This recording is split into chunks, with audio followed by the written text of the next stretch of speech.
This is a summary of part 2 of Jared Diamond's Guns, Germs, and Steel. This will be covering over chapters 4 to chapters 10. So let us get this started with. Firstly, I'm not going to separate these chapters based on their content. I'm just going to summarize the whole thing one and through and try to do this cleanly. If you see already, you can probably guess the time.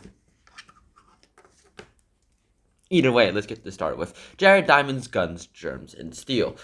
Firstly, here we have to talk about domestication in all of its forms, in terms of plants and in terms of animals. Now, plants, domestication, we essentially just have a bunch of this stuff. Wheat is one of the primary ones, well, as long as, like, for the Asians, we normally have rice.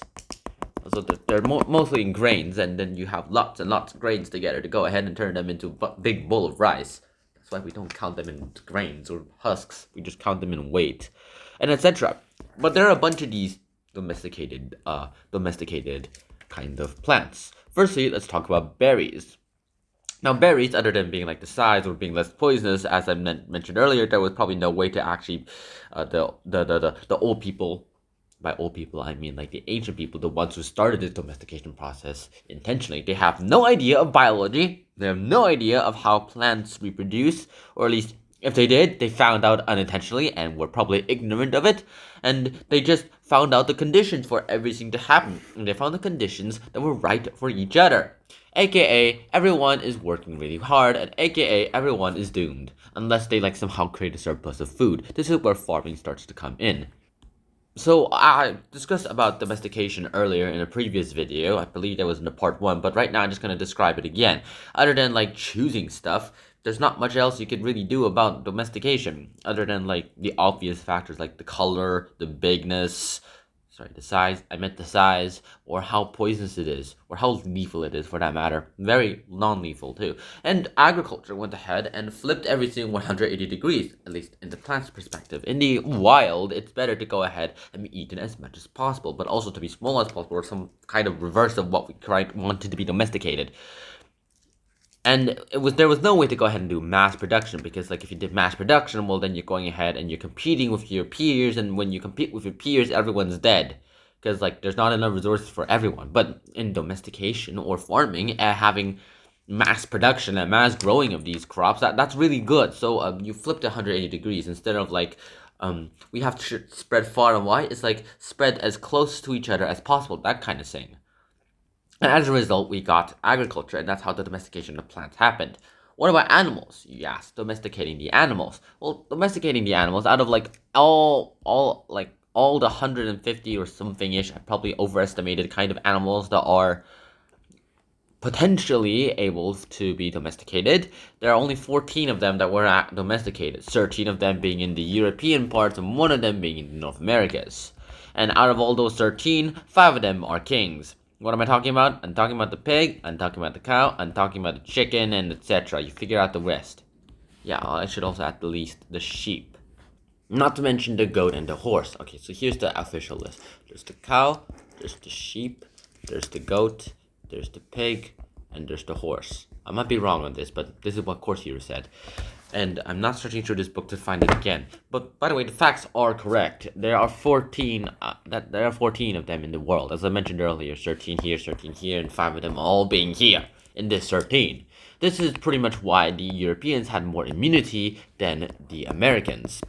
For the reason because all those diseases that the Europeans gained immunity against, they're all just variations of the diseases that domesticated animals did, because humans are in close contact with these domesticated animals more than ever, and because these domesticated animals are in herds, they're more likely to get diseases. And the more likely these diseases will mutate and go ahead and infect the humans, aka the ones who survive create the immunity. And after hundreds and centuries of like doing this, we got immunity against pretty much a load variety of diseases, and then we could like guess immunity for the other diseases that are similar towards the diseases that we already are immune against. The Native Americans, though, the Americans, north ones and the southern ones, they didn't have that advantage. Pretty much the only domestic animal that they had was the llama, and you can see how useful the llama is. Other than that, and the obvious implications of how the germs were a big advantage towards the Europeans, Eurasians, I should say, to the Americans, you can already see where I'm going with this, isn't it?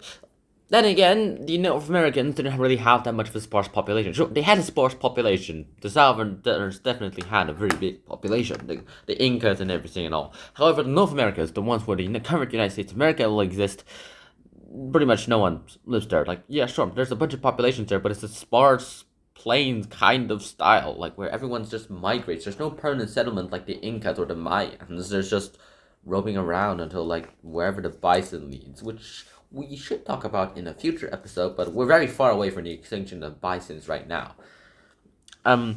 With that in mind, you should probably come to the conclusion that Jared Diamond goes ahead and created this kind of he didn't create it, but he kind of imagined and explained this kind of situation towards us, where the guns, germs, and steels, and a short history of everybody for the last 13,000 years, we get to learn about the domestication of the animals and domestication of the plants. I just explained to you how domesticated animals and plants were a good thing for the Eurasians, mainly because the Eurasians also had the climate advantage. This is where the length of the continents come into ideas.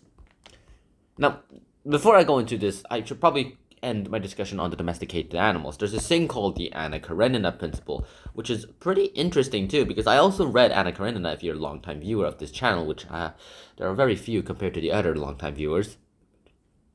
But it's more like happy families. There's this basis on like happy families like always, and sad families are always like sad in their own way.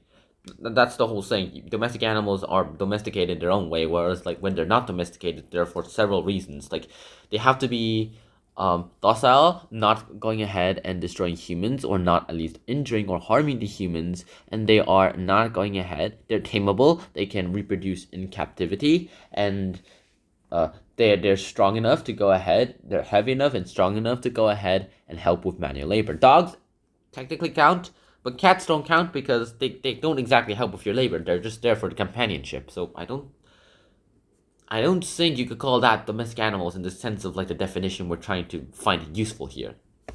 But don't get me wrong, cats are domesticated. Now let's talk about the length of the continents. I already mentioned this in the previous episode, and I'm pretty sure I've spoiled a lot of the content that we're talking about right now in the previous episode, but in this part, this is where we actually taught about the longitudes and the latitudes. So if you have a little refresher of the last episode, we have longitudes and latitudes. Now, what do you remember about latitudes?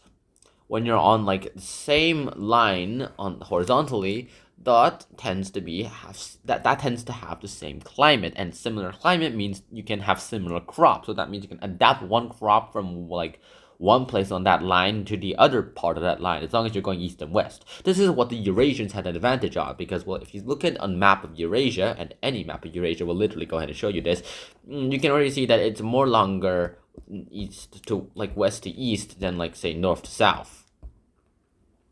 I forgot to draw Britain. Sorry, Brits. And Ireland.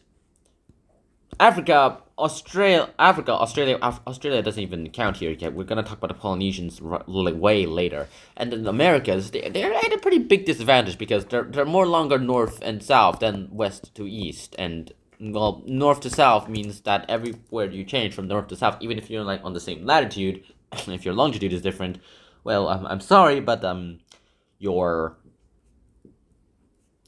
climates are going to be different, because the farther away you are from the middle, the colder you get. And the cold plants, like warm ones, like the ones that live in the tropical Amazon forest, you can't exactly grow those in like the Arctic, for obvious reasons, obviously. With that, of course, we finally get the link for the continents, and then we have to talk about the ideas, but I think that's enough topics for today, don't you think? So, yeah, I hope you guys enjoyed this episode of Jared Diamond's Guns, Germs, and Steel. I hope to see you guys soon in the next episode, and until then, Shihana, peace, bye-bye. Peace out, everyone. I love this book.